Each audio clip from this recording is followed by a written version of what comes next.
मन हमारा जो होता है वो दूध के समान होता है और संसार जो है वो पानी के समान है। तो अगर पानी में दूध को मिला देते हैं या दूध में पानी मिल जाए, दोनों स्थिति में दूध का जो गुण होगा वो मिट जाता है। अर्थात जब मन संसार में मिलता है तो संसार का हो जाता है। आप कहते हैं ना कि पानी वाला दूध है, दूध वाला पानी नहीं बोलते हैं, पानी वाला दूध हो गया। तो संसार में अगर मन मिल गया तो आपका मन सांसारिक हो जाएगा, और मन सांसारिक हो गया तो संसार का सारा दुख तकलीफ, सारा व्यवधान आपको झेलना पड़ेगा। इसलिए भगवान श्री कृष्ण भगवद गीता में कई बार इस बात को दोहराए हैं कि मन को और शरीर को एकांत में रहकर साधो,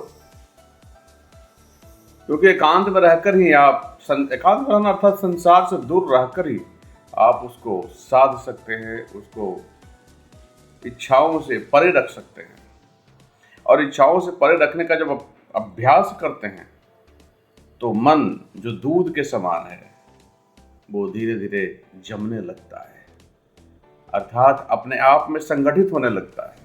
मन का जो अपना नेचर है, आत्मनिष्ठ रहना, आत्मा में स्थित रहना, उसमें वो रहने लगता है। और जब वो रहने लगता है तो वही दूध से दही बनने के उपरांत में दही से मक्खन बन जाता है। और एक बार जब आपका मन मक्खन बन गया तो वो संसार रूपी पानी में फिर मिश्रित नहीं हो सकता।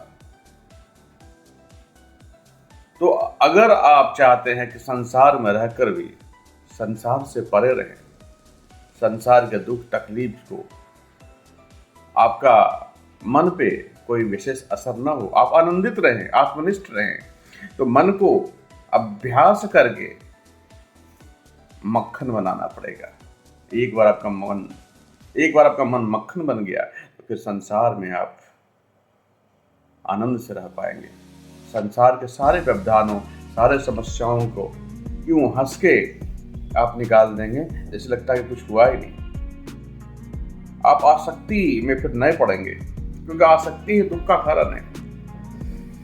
इच्छाओं का प्रबलता ही मन को उद्वेलित कर देता है, मन को क्षोभ में डाल देता है।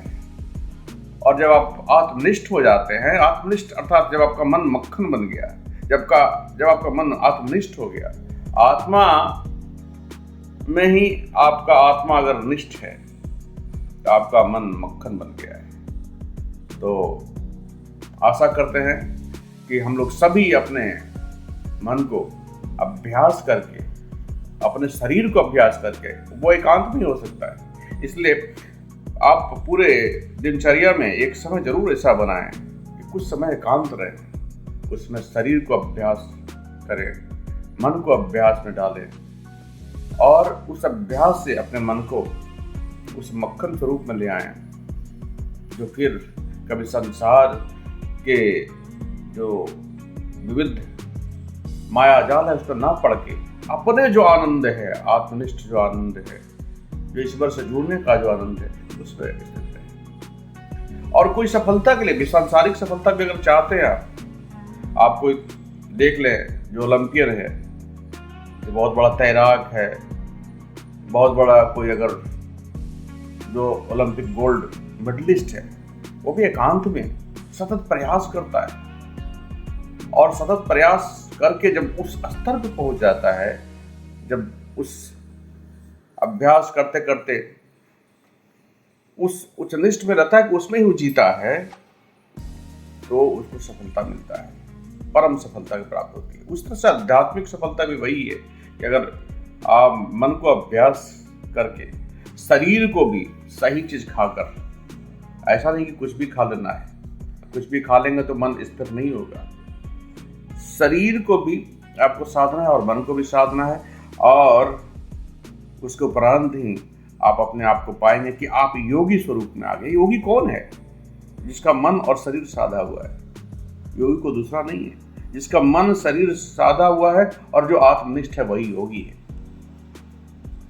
तो आप इन सभी बातों का विवरण और आप विस्तृत रूप में भगवद गीता अध्याय 6 के श्लोक संख्या 10वें श्लोक में आप जान सकते हैं, उस श्लोक को पढ़ सकते हैं। वो श्लोक कुछ इस तरह से कहता है, योगी युञ्चित सततम आत्मनं रहसि स्थितः एकाकी अतिचित्तात्मा निरासिः अपरिग्रह।